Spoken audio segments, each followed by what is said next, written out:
꽤 긴 시간 지금 혼수 상태라고 하나요? 무의식 중에 있습니다. 한 2주 전에 제가 얼굴을 뵀는데요. 요양원에 계시는데 그때까지만 해도 눈도 뜨고 조금 했는데 그 이후에 지금 병원으로 옮기셔가지고 오늘 내일 합니다라는 의사 말이 계속 지금 한 2주간 연속되고 있습니다. 그리고 어제 제가 또 확인하고 아들하고 통화를 해보니까 의사가 이번 달 넘기기는 쉽지 않을 것 같습니다. 그렇게 얘기를 한다 그래요. 그래서 하나님의 뜻이 그 가운데서 이루어지고 그 가정에 위로가 더하기를 여러분 기도해 주시기를 바랍니다. 아들이 있는 청주에 가 있어요. 지금 가까이 있는 게 아니고. 그래서 우리 성도들도 자주 뵙지를 못하고 하는데 제가 소식을 전해드립니다. 그래서 그 가정을 위해서 여러분 많이 기도해 주셨으면 감사하겠습니다. 반가운 일은 그 남편 되시는 우리 이제 집사님은 아니죠. 오래전에 우리 교회 나와서 집사 직분을 받긴 했습니다만 한동안 교회를 안 나오셨어요. 사실은 생활이 상당히 힘든 그런 분이었는데 제가 최근에 보니까 얼굴이 너무 밝게 변했어요. 그렇게 권사님이 어려우신데도 불구하고 밝다라는 얘기는 온화하게 그 사나운 얼굴이 없어지고 온화한 얼굴이 됐어요. 너무 온화한 얼굴이 됐어요. 그래서 아들한테 그 얘기를 했더니 맞습니다. 다 꺾여버렸습니다. 아버지가 다 꺾여버렸습니다. 그러더라고요. 그래서 어떤 뜻이 있는지는 모르지만 가정을 구원하시는 하나님의 은혜가 있기를 기도해 주시면 감사하겠습니다. 제가 말씀을 전하려고 올라왔는데 언뜻 그 생각이 나기를 기도하는데 그래서 기도드리고 함께 말씀 나누었습니다. 사울이 바울 되는 과정을 우리가 사도행전을 통해서 보고 있는데요. 기억하시겠지만 제가 시간에 사울의 예수 체험 그리고 사울의 성령 체험 그리고 이어서 사울의 복음 체험 이렇게 금요일 날 계속 이 말씀을 함께 나누고 있습니다. 사울이 바울 되는 과정 우리는 쉽게 사울이라는 사람이 바울 될 때 그렇게 말할 수 있는데 실상 쉬운 일은 아니죠. 그죠? 하나님의 특별하신 개입이 아니면 불가능한 일이 말씀에 기록되어 있는 겁니다. 그가 예수를 체험하고 성령을 체험하고 그것이 결국 복음을 체험한 하나님의 복음의 말씀을 그리스도의 십자가를 체험한 그 상황을 우리가 보면서 우리도 그렇게 함께 기도하기를 원하는 것입니다. 지금 무덥습니다. 겨울을 생각해 보시면은요. 한겨울 꽁꽁은 눈이 꽉 쌓여있는 꽁꽁은 겨울을 한번 생각해 보십시오. 머리로라도 시원하게. 밖이 지금 얼마나 더운지 40도로 곧 육박할 것 같은 아주 무더운 날씨인데 반대로 아주 추운 겨울을 한번 머릿속에 상상해 보세요. 나무가지가 탕상하게 잎은 없고 탁 떨어지고 말라있는 나무가지. 이게 죽었는지 살았는지 모르겠어요. 그죠? 눈에 꽉 덮여있는. 근데 겨울이 지나고 봄이 오면 싹이 난단 말이에요. 그리고 지금 보시는 것처럼 이렇게 푸르게 우리 교회 옆에 이 공원에 풀들도 나무도 얼마나 잘 자라는지 연일 작업을 하고 잘라내는데도 계속 자라나잖아요. 이유가 뭡니까? 생명이 있는 거죠. 생명이 있는 것과 없는 것의 차이입니다. 생명 없는 건요 겨울이고 여름이고 똑같은 모습입니다. 그런데 생명이 있으면 겨울이 다르고 봄이 다르고 여름이 다른 거죠. 모양이 다르게 나타나는 겁니다. 예수 그리스도의 생명이 사울에게 들어갔어요.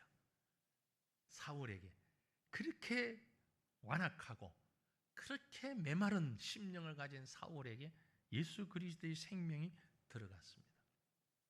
생명이 들어가니까 꿈틀거린단 말이에요.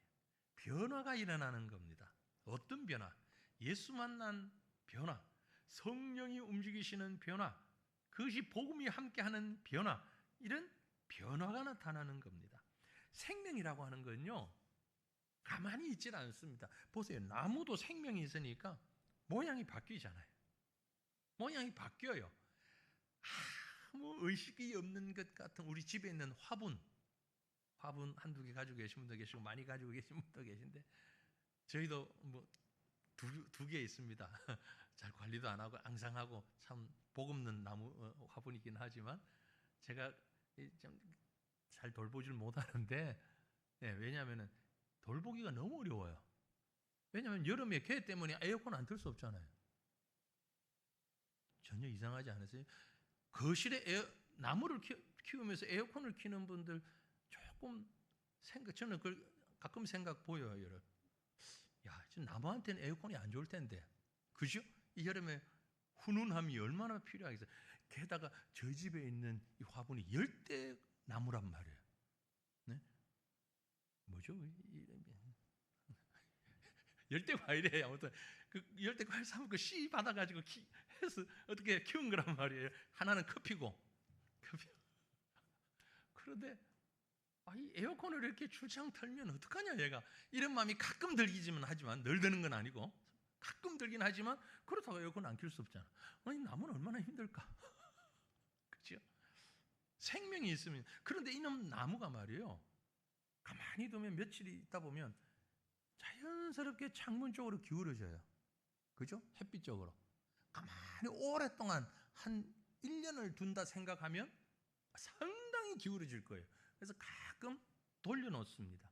돌려놓으면 또 이게 펴져요. 펴지고 반대 방향 창 쪽으로 기웁니다.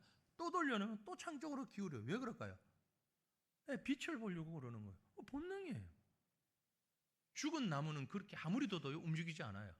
살아있는 나무니까 생명이 있으니까 그게 움직인단 말이에요. 그게 생명이에요. 예수의 생명이 우리 속에 들어오면 움직이는 겁니다.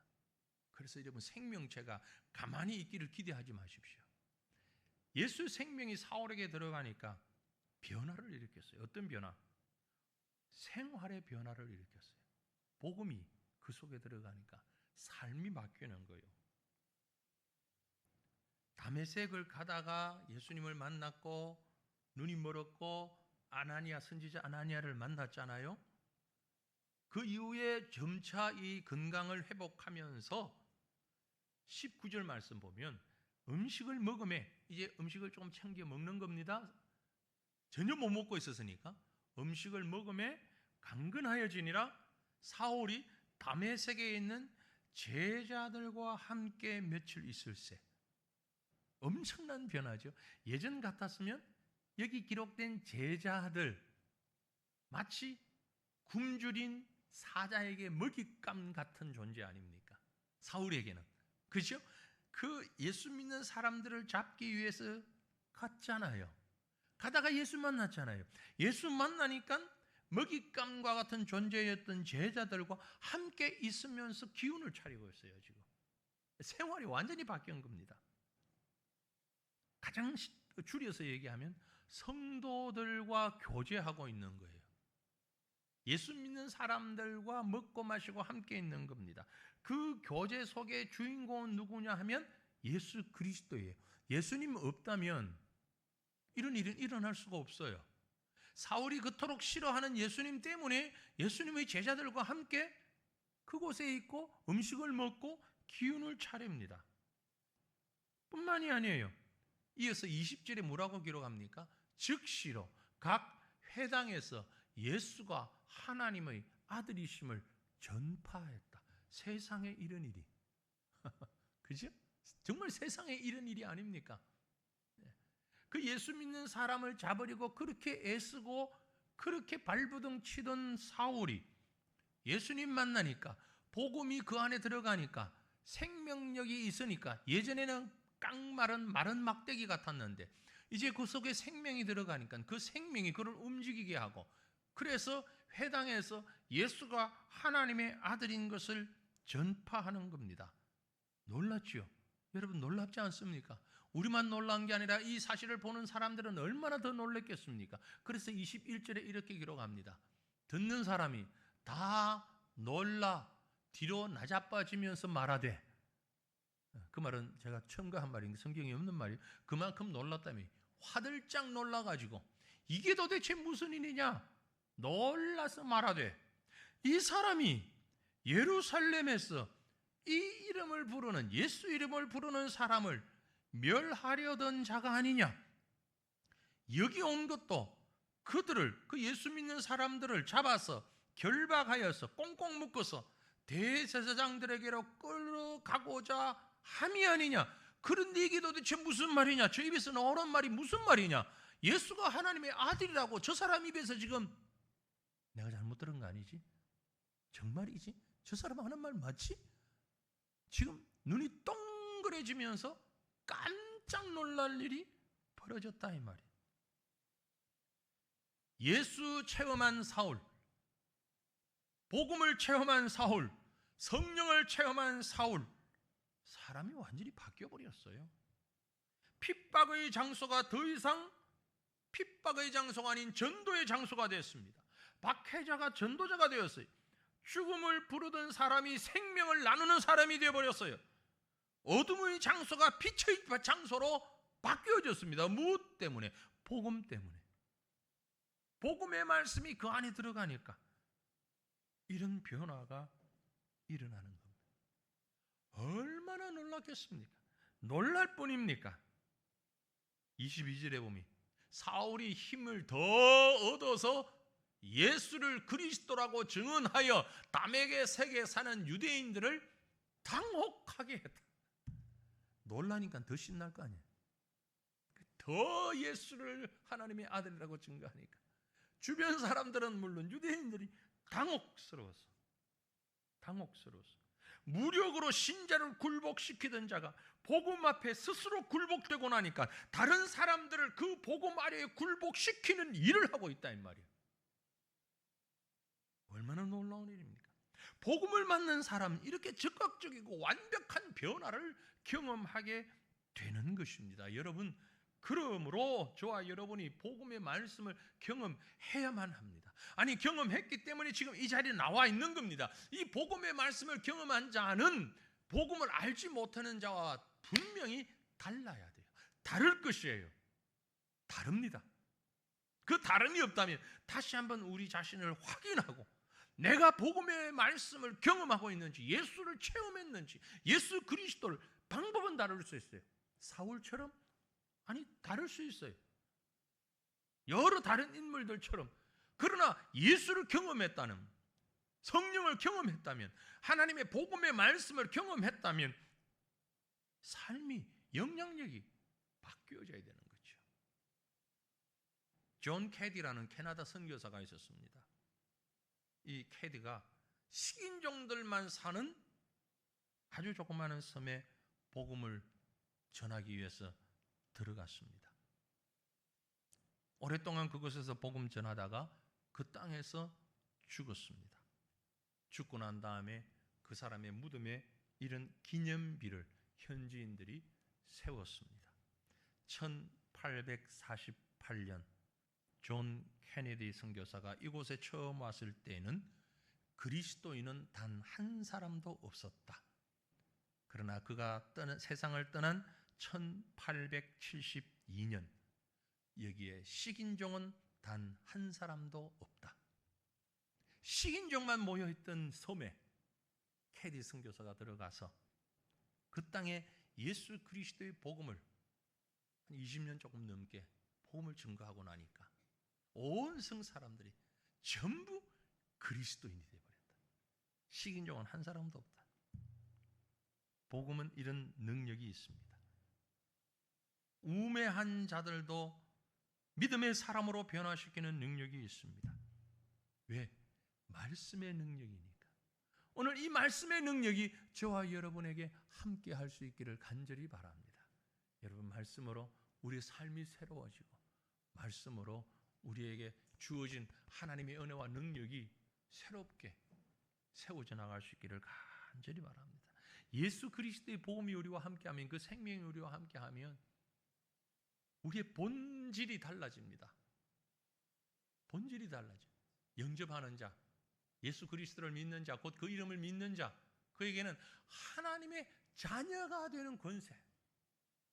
하나님의 자녀. 예전에는 우리가 어둠의 자녀였고, 예전에는 우리가 핍박자였고, 예전에는 우리가 손가락질하는 자였지만, 예전에는 우리가 다른 사람을 헐뜯는 자였지만, 이제 복음의 말씀이 우리와 함께 할 때 우리의 신분이 달라져서 우리는 하나님의 자녀로, 빛의 자녀로 복음을 말하고 생명을 말하고 사랑을 말하고 그 사랑을 실천하는 자로 변화된다는 겁니다. 바울이 이 사실을 직접 경험했기 때문에 에베소의 교회에 보내는 편지를 통해서 말하기를 너희가 전에는 어두움이더니 이제는 주 안에서 빛이라 빛의 자녀들처럼 행하라. 자신이 얘기해요. 자기 얘기. 전에는 내가 어둠의 자녀였다. 어둠의 종이었다. 어둠의 사람이었다. 그러나 예수 그리스도를 경험하고 복음을 체험하고 나니 나는 이제 주 안에서 살아가는 빛 안에서 살아가는 그런 자. 그래서 우리는 빛의 자녀들처럼 살아야 한다 라고 고백하고 있는 겁니다. 사랑하는 성도들이 투정과 불평과 원망으로 가득 차 있던 사람들이 감사하고 노래하며 밝게 살 수 있는 길은 복음, 그 복음을 경험하는 겁니다. 좌절하며 누추하게 살던 사람이 자유와 희망과 청결한 삶을 사는 방법은 복음을 경험하는 겁니다. 우리 주변에 정말 험악하고 거친 인생을 살다가 그리스도를 만남으로 유순한 아름다운 삶으로 바뀐 사람들 얼마든지 많이 있습니다. 그러므로 이 생명의 복음을 사랑합시다. 그 생명의 복음을 우리 심령으로 경험하십시다. 그리고 그 영향력을 나타내는 저와 여러분 되시기를 간절히 바랍니다. 그 영향력은 어떻게 나타나느냐? 복음은 우리의 영적으로 성숙하게 만듭니다. 우리를 성숙하게 만드는 그 힘이 있어요. 보세요.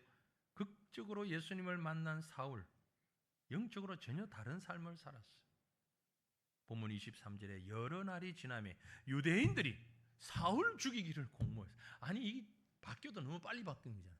예전에 사울이 그리스도인들을 잡아 죽이기를 공모하는 사람이었는데 이제는 사울과 한편이었던 유대인들이 사울 보내었던 대제사장들이 사울 죽이기를 공모했다.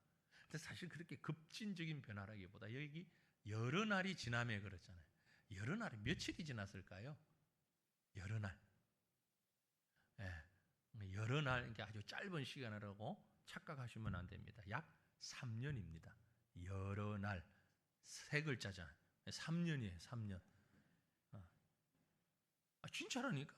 글자가 세 글자라서가 아니고 실제로 3년이에요. 갈라디아서 1장 17절, 17절로 18절 보면 또 사울 자신이 고백하는 겁니다.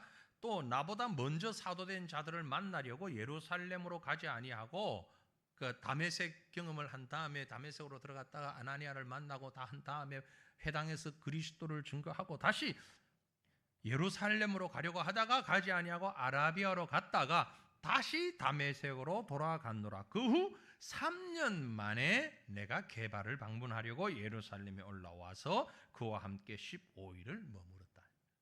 그러니까 이 표현을 봐서 다시 그가 돌아간 이 여러 날, 아까 23절에 여러 날 세 글자가 바로 3년이다라고 성경 해석학자들이 해석을 하는 겁니다. 복음을 체험한 이후 3년 동안 뭐 했을까? 그럼 아라비아에서 다메섹에서 뭘 했을까? 이 기간이 그에게는 스스로를 성숙시키는 시간들이었습니다. 아마도 그는 그동안에 진정한 복음을 체험하고 그 복음을 체계화하는 작업을 했을 겁니다. 많이 배웠잖아요. 많은 학식을 가지고 있잖아요. 그걸 도구로 해서 학식이 중요한 건 아닌데 그걸 도구로 해서 복음의 말씀을 듣고 체계화하고 정리하고 학습하고 연구하는 시간을 가졌다 이 말이에요. 그러고 나니까 이 3년 동안에 바울의 입에서 이젠 바울이 되고 그의 입에서 나오는 말의 내용이 바뀌었습니다. 예전에는 율법을 전하는 유대인들의 율법을 전하는 그 입에서 이제 그리스도의 복음을 전하게 됐습니다. 주적이 바뀌었어요. 예전에는 주적이 그리스도인이었습니다. 그러나 이제는 유대인들의 율법을 따르는 자들이 주적이 됐어요. 행동도 달랐어요. 행동하는 방법이 얼마나 달라졌는가 하니까 처음에 예수 믿는 사람을 잡으러 다메섹에 갈 때는 기세등등했잖아요. 군대를 거느리고 뭐 아주 말 타고 왔는지 모르지만 말을 타고 갔겠지요. 기세등등하게 아주 뭐 주의봉을 들고 이렇게 갔는데 3년 뒤에 그가 어떤 모습의 행동을 보여주는 거 아니? 우리 읽은 본문 25절에 그의 제자들이 밤에 사울을 광주리에 담아 성벽에서 달아내리니라. 조용조용 얘기를 해야 될 것 같죠? 그치? 내용이, 그죠? 밤중에 사울을 몰래 탈출시키는데, 탈출시키는 방법이 큰 광주리 하나, 그 튼튼한 노끈 묶어서 살살 내리면서 광주리를 타고 밤에 야반 도주하는 사람처럼 이렇게 지금 내려오는 사울의 모습을 한번 상상해 보십시오. 3년 전에 다메섹 갈 때 그 기세 등등한 모습하고 딱 두 화면을 함께 놓고 대조해서 한번 상상해 보십시오. 어떤 모습인지. 복음의 사람이 되기 전 사울, 기세 등등한 모습에서 복음을 경험한 이후에 사울, 광주리 타고 야반 도주하는 그 모습. 세상적인 시각에서 볼 때는 사울이 복음을 체험한 이후에 복음 때문에 이전보다 훨씬 어려운 상황에, 정말 비참한 상황에 처했다고 말할 수 있겠지만, 그러나 그의 영적인 상황을 보면 겉으로 화려하던 그 시간에서, 그 죽음의 상황에서 영적으로 화려한 생명의 상황으로 바뀌어진 거예요. 복음의 체험이 세상적으로 볼 때는 어쩌면 생명의 위험을 초래하는 일일 수도 있습니다.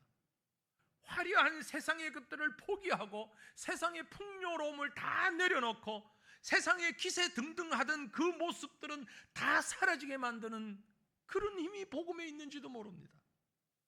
그래서 세상적으로 볼 땐 복음을 받은 사람이 너무 꾀죄죄해 보이고 너무 초라해 보이고 너무 보잘것없고 불쌍한 모습까지, 야, 꼭 저렇게까지 복음을 믿어야 되나? 저러면서도 예수를 믿어야 되나? 저러면서도 신앙이라는 걸 가져야 되나?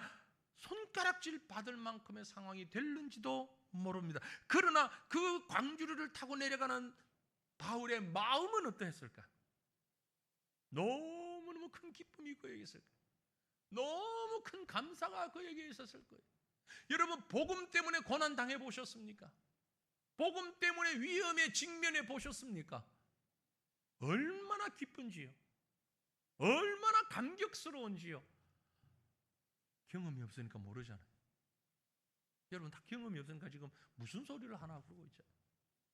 복음 때문에, 여러분의 고집 때문에가 아니고, 경제적인 이익 때문이 아니고, 복음 때문에 위험에 처하고, 복음 때문에 어려움을 당해보고, 복음 때문에 세상적으로 천대를 받아본다면, 혹 그런다면 여러분 기뻐하십시오. 그 이유가 복음이라면 얼마나 큰 은혜인지, 얼마나 큰 감사인지요, 얼마나 큰 감격인지요. 네. 제가 이렇게 말할 수 있는 건 저는 경험을 해봤기 때문에 하는 거예요. 느껴봤기 때문에 하는 거예요. 야, 이제 죽는구나. 하나님 감사합니다. 나 같은 사람을 순교자로 만들어주신다니 너무너무 감사합니다. 그런데 안 만들어주셔가지고 김이 샜지만, 김이 샌 게 아니고 하나님이 좀 더 일하라고, 여러분 만나라고 하나님이 살려주셨지만, 그 순간 가지는 기쁨이, 복음 때문에. 지금 저는 이 마음을 확신합니다. 바울의 마음, 광주리를 타고 내려가는 그 순간 바울이 가졌던 느낌. 여러분, 믿음 포기하지 마십시오. 복음 포기하지 마십시오. 기도하십시오. 하나님, 복음 때문에 고난받기를 원합니다. 나 잘 살자고 고난 당하는 거 아니고요. 내 고집 때문에, 내 헛된 판단 때문에 고난, 그건 말고 복음 때문에, 말씀 때문에 손해보기를 원합니다. 말씀 때문에 내가 손해보기 원합니다. 이런 기도가 우리의 기도될 때 그게 바로 성숙한 믿음의 사람들입니다. 여러분, 선교사님들, 저 농어촌 교회 목회자들 대충 보지 마십시오. 대충 본다는 얘기는 뭔지 모르게 세상적으로 좀 있잖아요, 그런 거죠. 그렇게 보는, 그렇게 보지 마세요. 대단한 분들입니다. 복음 때문에 그렇게 사는 분들. 물론 그 가운데 어떤 죄성 때문에 참 우리의 존경과 사랑을 주기에 좀 막히는 그런 분들이 있을 수 있어요. 그러나 그게 전체가 아닙니다. 보편적으로는 복음 때문에 포기하고 사는 사람들이에요.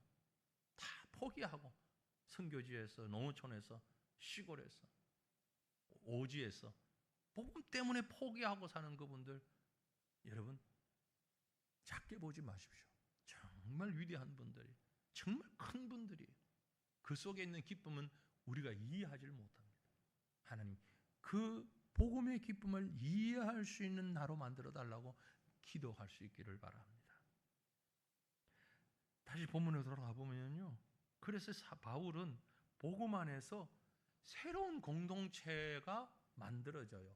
영적 가족이 만들어진단 말이에요. 이전에 느껴보지 못했던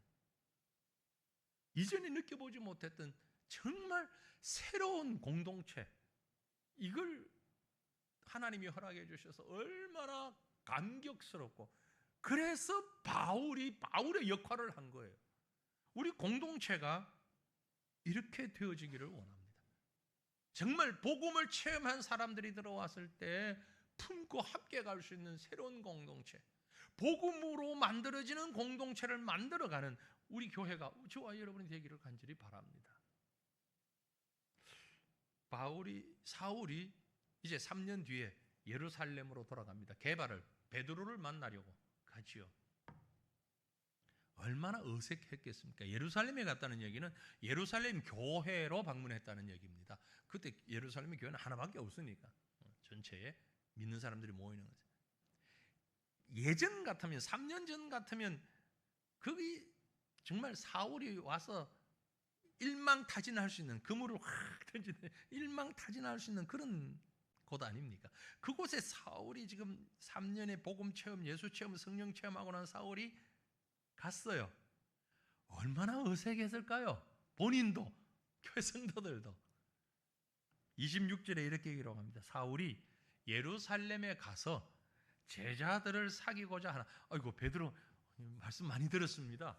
요한이죠? 아이고, 말씀 많이 들었어요. 제가 악수하고 성도들을 만나서 사귀고자 하나 다 두려워해서 그가 제자됨을 믿지 않아. 이 사람이 지금 무슨 꿍꿍, 왜 이러지? 이 사람이 사울, 왜 이러지? 손가락, 저 사람이 사울이래. 저 이상한 사람이 우리 잡아가려고 하는 거 아니야? 누굴 먼저 잡아가려고 지금 저 짓을 하지? 지금 가짜로 저럴 거야. 우리 잘하는 거 있잖아요, 그죠? 뭐 전혀 못하는 척 하지 말고 잘하는 거 있잖아요. 아니 뭐 굳이 그렇게 소리를 죽이지 않아도 되는데도 볼륨이 확 낮아질 때 이제 말을 하다가 막 떠들다가 갑자기 소리가 확 낮아질 때 들어보면 별 얘기도 아닌데 막 교회가 그렇게 26절 말씀이 그 표현이에요. 지금 누구도 사울을 환영하지 않는 이런 상황. 그때 짠 등장하는 인물이 누굽니까? 바나바라는 인물. 27절 이렇게 얘기합니다. 바나바가 데리고 이리 봐. 바나바가 손을 잡고 사울의 손을 잡고 사도들에게 가서 사울이 길에서 어떻게 주님을 만났는지, 주님을 보았는지, 주께서 그에게 어떻게 말씀하셨는지, 다메섹에 가서 어떤 일이 있었는지, 아나니아를 만나고 그가 어떤 이런 과정을 거쳤는지, 그리고 아라비아로 가서 다시 다메섹으로 가서 복음의 말씀을 연구하고 어떻게 그가 변화되었는지, 이 모든 것을 예수의 이름으로 담대히 말하였는지를 바나바가 예루살렘에 있는 다른 사도들에게, 성도들에게 얘기하고 있는 거지요.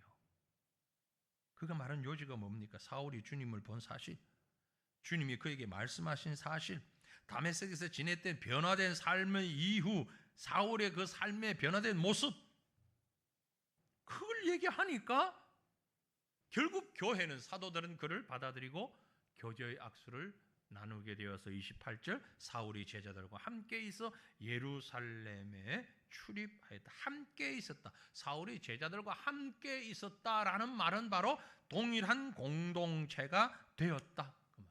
이제는 한 영적 공동체로 인정받게 되었다. 새로운 멤버가 적응하고 융화되는 데는 성령의 능력을 의지하는 것과 함께 상호간을 이해하고 용납시키고 중재하는 바나바와 같은 인물이 있었던 겁니다. 나중에 이 바나바가 바울을 데리고 와서 안디옥 교회에서 또 놀라운 목회를 하잖아요. 결국 바울을 앞장 세우는 지대한 역할을 이 바나바가 함께 하게 되고, 선교여행, 1차 선교여행 때도 함께 떠나잖아요. 사울의 변화에 당혹스러워하던 자들, 기독교인들, 유대인들 모두가 당혹스러워할 때에 바나바를 통하여서 새로운 영적 공동체의 일원이 되어가는 바울의 모습은 얼마나 귀한지요. 이게 바로 복음 안에서 하나 된 사람의 모습입니다. 여러분, 복음으로 만들어진 공동체는요, 과거 일 때문에 뭐 함께하는 일에 주저해서는 안 됩니다. 그가 어떤 사람이든 간에 이게 참 우리가 가진 연약함 중에 하나입니다. 우리 민족이 언제일지 모르지만 하나님께서 허락하시면 남과 북이 통일될 날이 올 텐데, 그때 심각한 문제가 하나 생길 거예요. 남한 사람과 북한 사람이 함께 어우러져서 교회 안에서 정상적인 공동체를 형성할 수 있을까? 쉽지 않을 겁니다. 물론 어느 정도의 세월이 지나면 가능할지 모르지만 상당 기간 쉽지 않을 거예요. 지금 이 땅에서도 지역 감정이 얼마나 지금 우리를 괴롭히고 있습니까? 교회 안에는 그것이 사라졌다고 말은 하는데 많은 부분 사라졌죠. 과거에 비하면 많이 사라졌습니다. 그러나 아직 우리 사회는 얼마나 많이 남아있어요. 제가 이슬람 국가에서 사역을 해봤잖아요.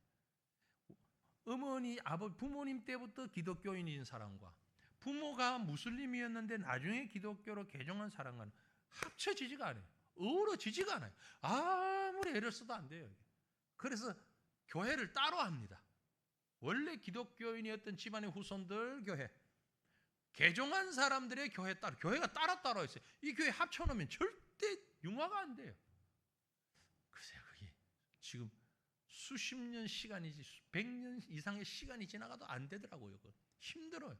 심지어 언어가 달라요. 성경도 따로 번역해서 보고 있어요. 기독교의 혈통을 가진 사람들의 성경과 개종한 사람들의 성경은 따로 있어요. 용어가 달라요. 이렇게까지 왜 계속 나누냐? 하나가 되라. 모르는 소리. 안 되더라고. 참 안타까운 일이에요. 우리 사회는 아닐까? 마찬가지입니다. 여러분, 아주 작은 것에서부터 복음으로 하나가 되는 영적 공동체를 우리가 이루어야 합니다. 이를 위해서도 기도해야 합니다. 지금 한국교회는요, 세대 간의 갈등, 지역 간의 갈등을 넘어서 세대 간의 갈등, 여러 직업의 갈등, 이런 수많은 것으로 선을 그어놓고 있는 교회들이 얼마나 많은지 모릅니다. 그런 선을 다 무시하고 복음으로 하나가 되어야 합니다. 그때에 놀라운 일들이 일어나게 되는 겁니다. 29절 30절 본문을 보면 또 주 예수의 이름으로 담대히 말하고, 이제 바울 된 사울이 주 예수의 이름으로 담대히 말하고 헬라파 유대인들과 함께 말하며, 원래 예수 믿던 사람들, 원래 사울의 주적이었던 사람들 함께 예수 그리스도를 말하고 변론하고 복음 증거하니 그 사람들이 죽이려고 힘쓰거늘 믿지 않는 사람들이 이 바울도 함께 죽이려고 할 때에 형제들이 알고 가이사랴로 데리고 내려가서 다소로 보내니라. 이 영적 공동체가 사울의 안전을 이렇게 보호하는, 그래서 새로운 전진을 위한 일부 후퇴라고 그럴까요? 전략적으로 그를 다른 곳으로 인도하는 이런 지혜로움을 볼 수가 있습니다. 이건 지혜로움입니다. 무모함을 깨뜨리는 지혜예요.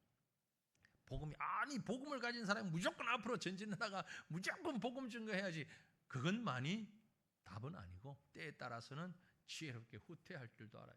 예수님이 제자들에게 뭐라고 말씀하셨어요? 보라, 내가 너희를 보내미 양을 이리 가운데 보냄과 같도다. 그러므로 너희는 뱀같이 지혜롭고 비둘기같이 순결하라. 뱀이 긍정적인 요소로 비유된 곳은 이곳이 유일해요. 성경에서. 여기는 부정이 아니고 긍정적인 요소잖아요. 뱀같이 지혜롭고 비둘기같이 순결하라. 복음을 위해서, 복음의 공동체가, 믿음의 공동체가 예수 그리스도의 복음을 증거하기 위해서는 때로는 전진, 때로는 후퇴, 때로는 우회, 그렇게 하여서 이 복음 증거되는 일에 최선을 다하는, 이런 지혜를 하나님 우리에게도 주시옵소서. 이런 공동체를 우리에게도 주시옵소서. 여러분, 하나님이 원하신다면, 하나님이 필요하신다면 우리 교회 공동체 전체가 한 사람을 보호하고 그 사람을 후대에 복음의 전도자로 세우기 위하여서 숨길 필요도 있고 양성할 필요도 있고 양보할 필요도 있는 것입니다. 이건 내 마음에 안 들어. 내 뜻과는 달라. 하나님의 뜻이 어디에 있는지 우리는 알 수 없어요. 그 뜻을 이루어가기 위해서 복음으로 우리가 전체를 품고 또한 지혜롭게 주의 말씀에 순종하는 그런 은혜가 있을 때에 우리 영적 공동체가 정말 하나님이 원하시는 뜻을 이루어가는 공동체가 될 줄로 믿습니다.